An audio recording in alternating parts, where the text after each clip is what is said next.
ہم اللہ تبارک و تعالیٰ کے خزانہ غیب سے لینے والے کیسے بن جائیں اور اللہ تبارک و تعالیٰ سے اپنی بات کیسے منوائیں؟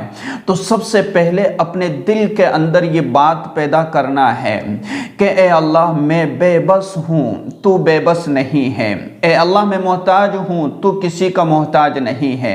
اے اللہ میں حاجت مند ہوں، اے اللہ میں ضرورت مند ہوں، میری محتاجگی کو دور فرما دیجئے۔ اے اللہ میری بے بسی کو ختم کر دیجئے۔ میں نے آپ کو ایک دعا بتلائی تھی، رب انی مغلوب فانتصر، کہ اے اللہ میں مغلوب ہوں، میری مدد فرمائیے۔ حضرت نوح علیہ السلام کی یہ دعا کہ جب آپ کافروں کی تکلیفوں سے پریشان ہو کر اور اللہ تبارک و تعالیٰ کے سامنے گڑ گڑانے لگے اور اللہ تبارک و تعالیٰ کے سامنے ہاتھ اٹھا کر کے دعا کرنے لگے، رب انی مغلوب فانتصر، کہ اے میرے مولا، اے میرے رب، اے میرے خدا، میں عاجز آ گیا ہوں، میں پریشان ہو گیا ہوں، اے اللہ میں اب ان تکلیفوں کو برداشت نہیں کر سکتا، اے اللہ اب میں ان مشکلات کو برداشت کرنے کا اب میرے اندر وہ ہمت اور طاقت نہ رہی، اے اللہ تو اپنی مدد کاملہ نازل فرما دیجئے۔ تو اللہ سے ہمیں یہ دعا کرنا ہے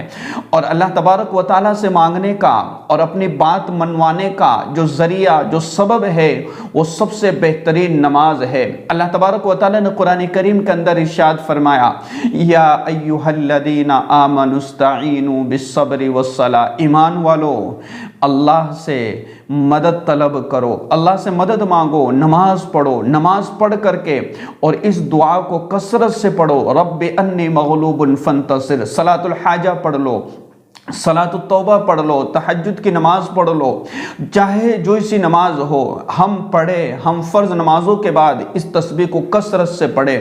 جو پڑھے گا وہ کامیاب ہوگا، جو پڑھے گا وہ ترقی پائے گا، جو پڑھے گا وہ بات منوا لے گا، جو پڑھے گا اور جو اللہ سے مانگے گا، جو اللہ سے عاجزی کے ساتھ مانگے گا، وہ کبھی رد نہیں کیا جائے گا، اس کی دعائیں کبھی رد نہیں کی جائے گی۔ جو اللہ کے در پر آ کر کے مانگتا ہے اللہ اس کو کبھی خالی ہاتھ نہیں بھیجتا ہے۔ جو اللہ کے در پہ آ کر کے مانگتا ہے، گڑ گڑاتا ہے، اللہ اس کی مشکلوں کو دور کر دیتا ہے۔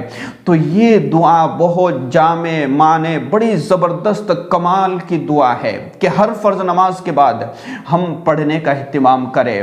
ہم اگر کوئی نفل نماز پڑھتے ہیں تو نفل نماز کے بعد اس دعا کو پڑھیں۔ اگر ہم تہجد کی نماز کے لیے اٹھتے ہیں تو تہجد کی نماز میں جو ہے تہجد کی نماز کے بعد اس دعا کو پڑھے، رب انی مغلوب فانتصر، جو میں نے آپ کو دعائیں بتلائی ہے، میں بے بس ہوں، میں عاجز ہوں، میں محتاج ہوں، میں ضرورت مند ہوں، اے اللہ تو بے بس نہیں ہے، تو میری بے بسی کو ختم فرما۔ انشاءاللہ آپ خود دیکھیں گے کہ جب اس طریقے سے پیار سے، محبت سے، گڑ گڑا کر کے، عاجزی کے ساتھ اللہ کے سامنے دعائیں کرو گے، اللہ ایسے مشکلات کو دور کر دے گا، اللہ پریشانیوں کو ختم کر دے گا کہ احساس تک نہیں ہوگا کہ پریشانیاں تھی کہاں چلی گئی۔